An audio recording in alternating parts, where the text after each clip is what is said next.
গত সোমবার ঢাকায় ভারতীয় পররাষ্ট্র সচিব বিক্রম মিশ্রি একটি গুরুত্বপূর্ণ দ্বিপাক্ষিক বৈঠকে অংশ নেন।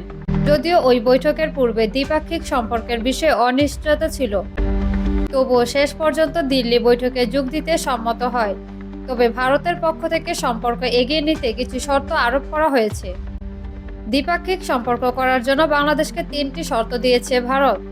প্রথম শর্তটি হলো ঢাকার অন্তর্বর্তী সরকার নিয়ে ভারতের অবস্থান স্পষ্ট করা। তারা বাংলাদেশের বর্তমান সরকারকে ফুল এঙ্গেজমেন্ট না দিয়ে বরং সীমিত সম্পর্ক বজায় রাখবে। ভারতের মতে বাংলাদেশের সরকার এখনো সাংবিধানিকভাবে নির্বাচিত নয়, তাই যে কোনো গুরুত্বপূর্ণ চুক্তি বা সমঝোতা পরবর্তী নির্বাচিত সরকারের সঙ্গে হবে।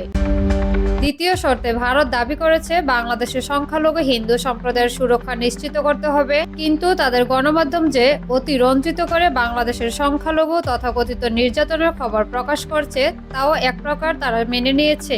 তবুও ভারতের পক্ষ থেকে বলা হয়েছে হিন্দুদের উপর নিপীড়নের ঘটনা অস্বীকার করা যাবে না। সম্প্রতি চিন্ময় কৃষ্ণদাসের গ্রেপ্তার এবং সংখ্যালঘুদের উপর নির্যাতন নিয়ে ভারত বাংলাদেশের প্রতি কঠোর অবস্থান নিয়েছে।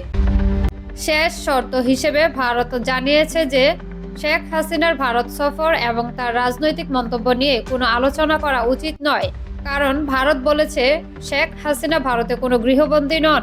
সে কোনো রাজনৈতিক বক্তব্য দিলে বা তার কার্যক্রম চালালে সেখানে ভারতের হস্তক্ষেপের কোনো প্রশ্নই আসে না।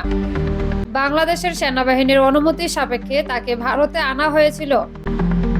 এই শর্তগুলোর বাস্তবায়ন হলে দুই দেশের সম্পর্কের উন্নতি হতে পারে, তবে বাংলাদেশ কেমন প্রতিক্রিয়া দেখায় সেটা সময়ই বলবে। দুই দেশের মধ্যকার সম্পর্কের ভবিষ্যৎ নির্ভর করছে এই শর্তগুলোর প্রতি প্রতিক্রিয়া এবং যৌথ সমঝোতার উপর। এভাবে ভারত বাংলাদেশ সম্পর্কের পরবর্তী ধাপটি কি হবে সেটা এখন স্পষ্ট নয়, তবে উভয় পক্ষের শর্ত পূরণ হলে সম্পর্কের উন্নতি হতে পারে বলে ধারণা করছেন কূটনীতিকরা।